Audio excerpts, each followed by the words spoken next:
በስመ አብ ወወልድ ወመንፈስ ቅዱስ አሐዱ አምላክ አሜን። በመጀመሪያም በክርስቶስ ክርስቲያን፣ በወልድ ውሉድ፣ በመንፈስ ቅዱስ መንፈሳውያን የተሰኛችሁ የክርስቶስ ቤተሰቦች የእናታችን የእመቤታችን የቅድስት ድንግል ማርያም የአስራት ያደራ ልጆች እስከ ሞት ድረስ በወደደንና ባፈቀረን በጌታችንና በአምላካችን በመድኃኒታችን በኢየሱስ ክርስቶስ ፍጹም የሰላምታ ቃል ሰላም እላችኋለሁ። እንደምን ሰነበታችሁ? አሚን። የጌታችንና የአምላካችን የመድኃኒታችን የኢየሱስ ክርስቶስ ስሙ ከአጽናፈ ዓለም እስከ አጽናፈ ዓለም ከፀሐይ መውጫ እስከ ፀሐይ መግቢያ ድረስ የከበረና የተመሰገነ ይሆነልን። እንዲሁም አትለየውምና እናቱ እናታችን እመቤታችን ቅድስት ድንግል ማርያም ስሟ የከበረና የተመሰገነ ይሆነልን።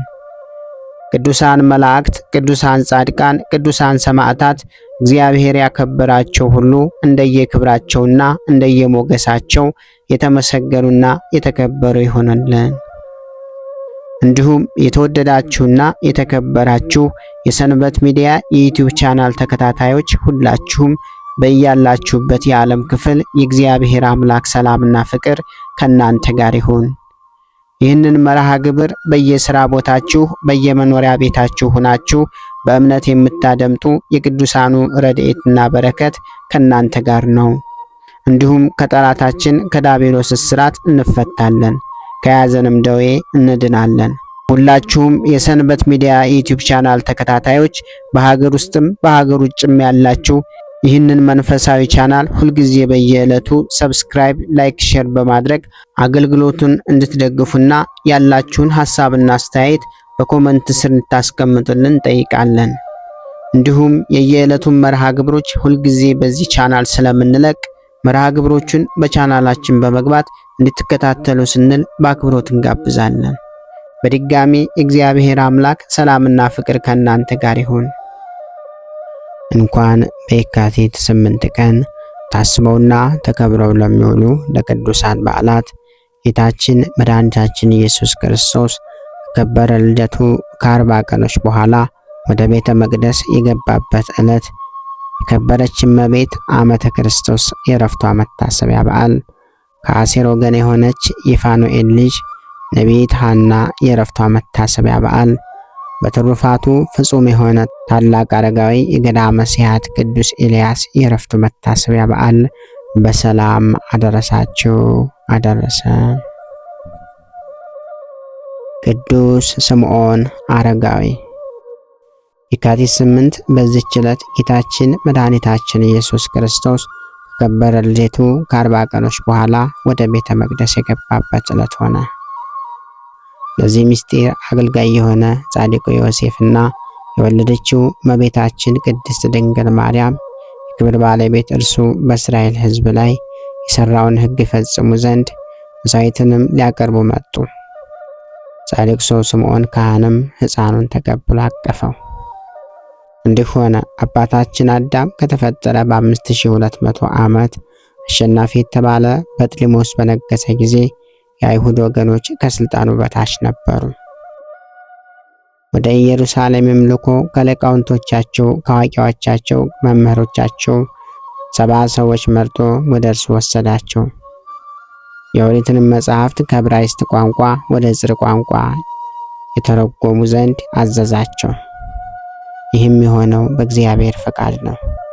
ከአይሁድ ሕጉና ሥርዓቱ እንደሚፈልስና በዓለም ሁሉ ላሉ ለክርስቲያን ወገን ይሆን ዘንድ አለውና። ዳግመኛም ሁለት እያደረጉ እንዲለዩዋቸው አዘዘ። እነርሱ 72 ስለሆኑ 36 ድንኳን አዘጋጅቶ እዚያ ሁለቱን አኖራቸው። ተገናኝተው በመስማማት የሚጽፉትን የሕጉን ቃል እንዳይለውጡ በላያቸው ጠባቂዎችን አኖረ። እነርሱ በተንኮል ሥራ የታወቁ ናቸውና። ለዚህም ለስምዖን ይተረጉም ዘንድ የነቢዩ ኢሳይያስ መጽሐፍ ደረሰውና እነሆ ድንግል ትጸንሳለች፣ ወንድ ልጅም ትወልዳለች፣ ስሙንም አማኑኤል ትለዋለች ከሚለው ደረሰ። ይህንንም ቃል ይጽፍ ዘንድ ፈራ። ይህ እንዴት ይሆናል ብሎ ንጉሥ እንደሚዘባበትበት ቃሉንም እንደማይቀበለው አስቧልና እርሱ ራሱን እንዴት ሊሆን ይችላል ብሎ ተጠራጠረ። ይህንንም ሲያስብ እንቅልፍ መጣበትና አንቀላፋ። የእግዚአብሔርን መልአክ ተገልጦ የተጠራጠርከውን ከድንግል የሚወለደውን እስከምታየውና እስከምታቅፈው ሞትን አትቀምስም አለው። ከዚህም በኋላ ጌታችን መድኃኒታችን ኢየሱስ ክርስቶስ እስከተወለደና በዚህች ዕለት ወደ ቤተ መቅደስ እስካስገቡት ድረስ ስምዖን 300 ዓመት ኖረ። ሕፃኑን ጌታችንን በታቀፈው ጊዜ ታውረው የነበሩ ዓይኖቹ ተገለጡ፣ ሁለመናውም አዲስ ሆነ። መንፈስ ቅዱስም የምትጠብቀው የነበረ ሕፃን ይህ ነው ብሎ ነግሮታልና እግዚአብሔርንም አመሰገነው። እንዲህ አለ፣ ባሪያህን በሰላም አሰናብተው፣ በአንተ ምክንያት በዚህ በኃላፊው ዓለም ሕይወት ታስሬ ኖሬአለሁና እነሆ አሁን መጥተህ አየሁ። ወደ ዘላለም ሕይወት እሄድ ዘንድ አሰናብተኝ። ዓይኖቼ ትሕትናህን አይተዋልና በወገኖችም ሁሉ ፊት ያዘጋጀውን ለአሕዛብ ብርሃን ለወገኖች እስራኤልም ክብር ትገልጥ ዘንድ አለ። እመቤታችን እናቱ ቅድስት ድንግል ማርያምንም እንዲህ አላት፣ ይህ ልጅሽ ከእስራኤል ውስጥ ለብዙዎች ለመውደቃቸውና ለመነሳታቸው በሚፈርድባቸውም ገንዘብ ለምልክት የተዘጋጀ ነው አለ። ዳግመኛም በመከራው ጊዜ በልቧ የሚያድርባትን ሐዘን አስረዳት። እንዲህም አላት፣ አንቺ ግን በልብሽ የሚከፋፈል ፍላጻ ይገባል አላት። ከዚህም በኋላ በሰላም አረፈ። በዚያም የከበረ ወንጌል ያወሳት የፋኑኤል ልጅ ነቢይት ሐና ነበረች። እሷም ስለ እርሱ ትንቢት ተናገረች። እግዚአብሔርን እያመሰገነች እርሱ ከሰይጣን ባርነት የሚያድናቸው መድኃኒት እንደሆነ ነገረቻቸው። በዚህ ዕለት ታስባና ተከብራ የምትውለው ሌላዋ ቅድስት እናታችን ቅድስት ሐና ነቢይት ናት። በዚህም ዕለት ከአሴር ወገን የሆነች የፋኑኤል ልጅ ነቢይት ሐና አረፈች። እርሷም ዘመኑ አልፎ ነበር። በድንግልና ከኖረች በኋላ ከባሏ ጋር 7 ዓመት ኖረች። 84 ዓመት ፈት ሆና ኖረች። በጾምና በጸሎትም እያገለገለች ቀንም ሌሊትም ከምኩራብ አትወጣም ነበር። ጌታችን ኢየሱስን ከተወለደ በኋላ በ40 ቀን ወደ ቤተ መቅደስ ባስገቡት ጊዜ በዚያን ሰዓት ተነስታ አመነች፣ እግዚአብሔርንም አመሰገነችው። የኢየሩሳሌምን ድህነት ተስፋ ለሚያደርጉ ሁሉ ስለ እርሱ ነገረች። ከዚህም በኋላ በሰላም አረፈች። በዚህ ዕለት ታስባና ተከብራ የምትውለው ሌላዋ ቅድስት እናታችን ቅድስት ዓመተ ክርስቶስ ናት። በዚህችም ቀን የከበረች እመቤት ዓመተ ክርስቶስ አረፈች። ሁለቱም አገልጋዮቿ ይህችን ቅድስት ከቁስጥንጥንያ አገር ሰዎች ውስጥ ናት። ከንጉሥ መሳፍንቶችም ባል ነበራት። እርሱም በጎልማሳነቱ ሞቶ ዕድሜዋ 12 ዓመት ሲሆናት ፈታ አረጋት። ከጥቂት ቀን በኋላ ከመንግስታት ታላላቆች ከሆኑት ውስጥ አንድ ሰው በኃይል ወስዶ ያገባት ፈለገ። እሷም ጽኑ ደዌ አለብኝ እስከምድን ጠብቀኝ አለችውና ከዚህ በኋላ ገንዘቧን ሁሉ ለድሆችና ለችግረኞች በተነች። ወንዶችና ሴቶች ባሮች ነፃ ወጣች።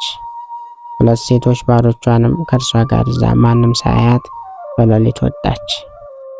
ኮረብታ በታች ጥልቅ ከሆነ ቦታ ውስጥ ወዳለው ዋሻ ገብታ በዚያ 11 ዓመት ኖረች። በየዕለቱም ከእጽዋት ፍሬ አዕዋፍ እያመጡላት ከአገልጋዮቿ ጋር ትመገባለች። ከዚህም በኋላ በንጉሥ ቆስጠንጢኖስ ዘመን ከጸሐፊዎች አንዱ እንዲህ አለ፣ ግብር ሰበስብ ዘንድ ወደ ምስራቅ አቅጣጫ ሄድኩ። ወደ አንድ ገዳምም ደረስኩ። መነኩሳቱና አበምኔቱም ተቀበሉኝ። እርስ በርሳችንም እጅ ተነሳስተን ተቀመጥን። ከዚያ በየአይነቱ ፍሬ ያላቸው ዛፎች አሉ።